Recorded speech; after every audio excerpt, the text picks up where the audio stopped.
Welcome back everybody to AQA A-Level History.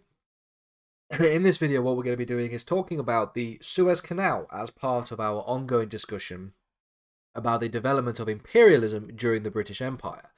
So in looking at the specification, we're still on the first point, the talking and conversation about the expansion of the British Empire in Africa. This relates to the creation of the Suez Canal and the relationship between Great Britain, the British Empire, and the administration that existed within Egypt under the various auspices of Ismail Pasha, for example.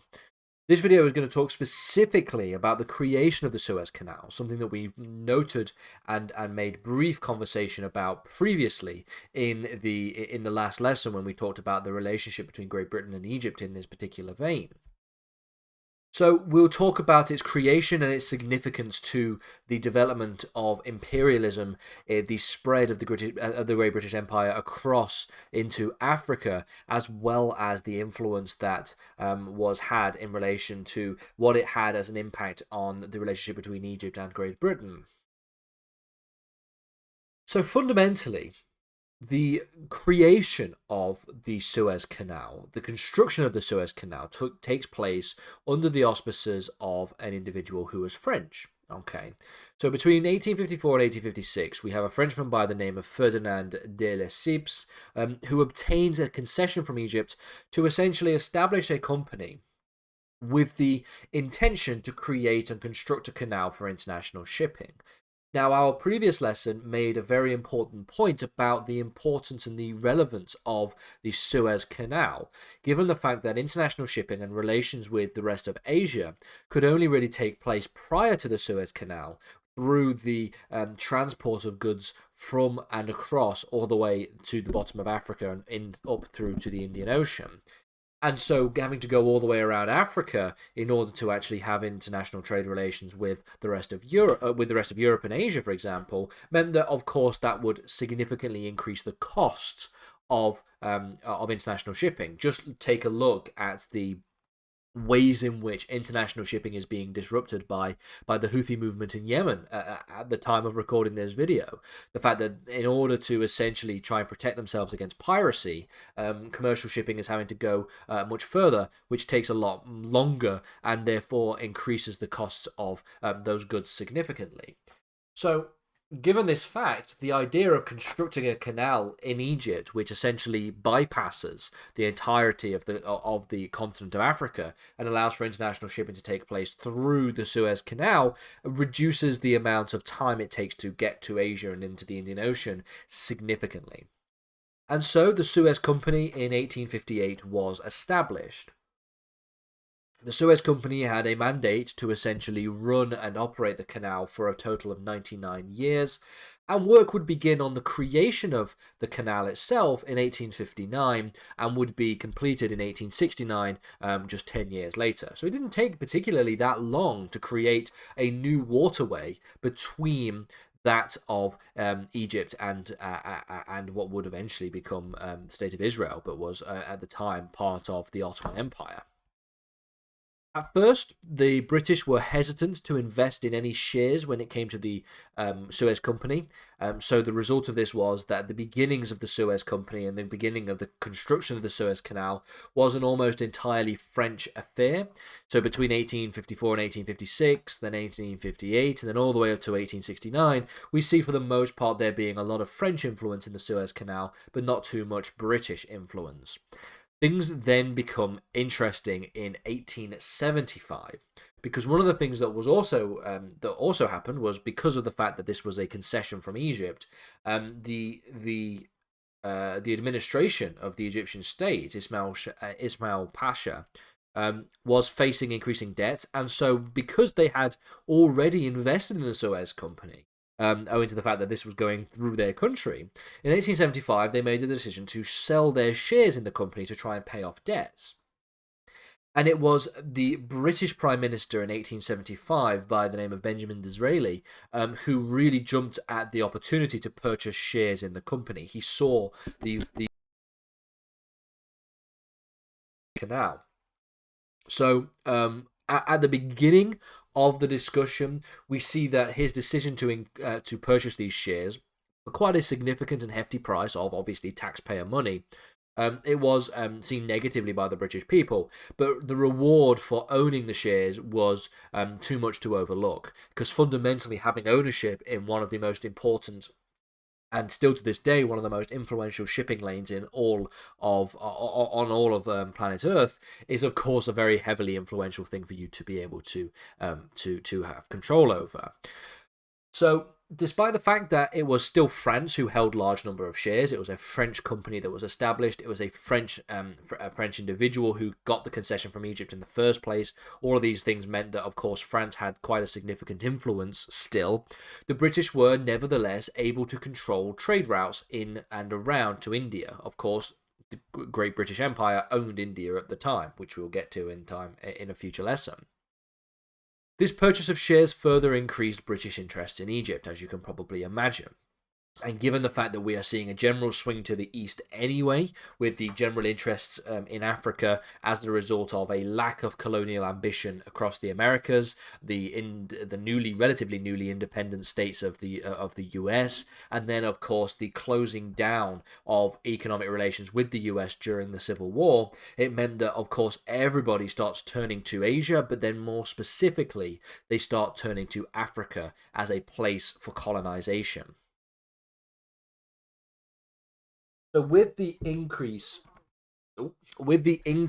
in shares and with the increase in interests in the Suez Canal, we then start to see the development of British control in Egypt. In 1879, Ismail Pasha, the de facto controller of Egypt, was deposed by the Ottoman Sultan. This was for a number of reasons. One of the reasons was, of course, being the result of economic mismanagement. We know already from what I've said on the previous slide, or a few slides ago, that fundamentally in 1875, sorry, shall I say, Ismail Pasha was in debt. And so the only reason why Benjamin Disraeli was able to acquire shares in the Suez Company at that point and in that time was because of Pasha's economic mismanagement. And so given the fact that he had no choice but to sell some of his shares in the Suez Company to try and balance out the debt that was owed. His son Tewfik became the new Khedive under the financial support of both the French and the British, so was an installed leader. Because of this financial support, mainly from the British, but also influencing slightly from the French, it meant that he was effectively a puppet for that of Great Britain and to a lesser extent to the French. Given the fact that he was able to get a lot of support both financially and in terms of his installation as new leader, it fundamentally meant that the British had a quite large influence over and quite a significant amount of control in Egypt. This was, of course, for economic reasons. Control over Egypt meant control over the Suez Canal. The Suez Canal was starting to show its returns in terms of the amount of the amount of efficiency, the increased efficiency that the new international shipping lanes were able to allow. But it would also mean that in being able to control the Suez Canal, you could charge other people to use it and make money that way as well.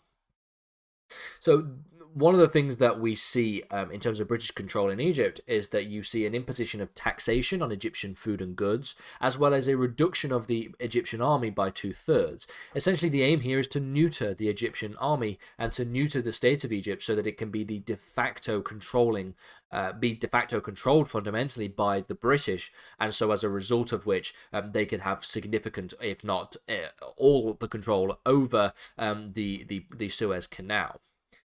The result of this, though, however, results, as you would probably imagine, in quite a lot of resentment towards the British Empire, but also an increase in unemployment owing to the reduction in the military, as well as the higher taxes that are imposed on Egyptian food and goods, which then leads to political developments. The political developments such as an increase in nationalism, an Egyptian nationalism, which eventually would come back to bite Great Britain and would fundamentally see the growth of the nationalist movements in the 1950s with the Suez Crisis and the imposition of individuals such as Nasser and all of these individuals that we will get to in the future. But with all this nationalism, we eventually see a rebellion in the 1800s. A rebellion grew under the control of Colonel Arabi Pasha. The rebellion would ultimately be successful in the sense that what it did was force Tewfik to appoint a pro-nationalist, anti-European member to the government. The aim here was, of course, or the aim here was showing, at least, that Britain was losing its control over the state of Egypt in its ability to actually be able to influence the Egyptian state. If you have a pro-nationalist, anti-European member of government, then of course that is going to be heavily critical of the Great British Empire.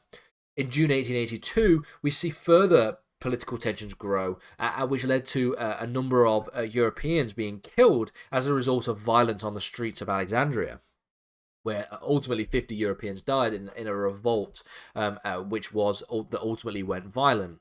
This, along with a number of other revolts, prompted the British Prime Minister at the time in the 1880s, William Gladstone, to intervene with British naval forces. So rather than simply just deciding to withdraw from Egypt and loosen its control over the Egyptian state, of course the Suez Canal would have too much influence over and be so important to the British at this point and to British interests that instead they opted to send naval forces to try and quell rebellions against Egypt. Arabi Pasha responded by declaring war, and even though there were some initial successes, they were ultimately defeated by the British commander Sir Garnet Wolseley. Sir Garnet Wolseley was able to fully secure the Suez Canal and then to ultimately retake Cairo. Tewfik was reinstalled as a puppet leader, and so even if the British had sort of de facto control before, since the revolts and the declaration of war by Arabi Pasha, the British then had complete control over Egypt post the 1880s.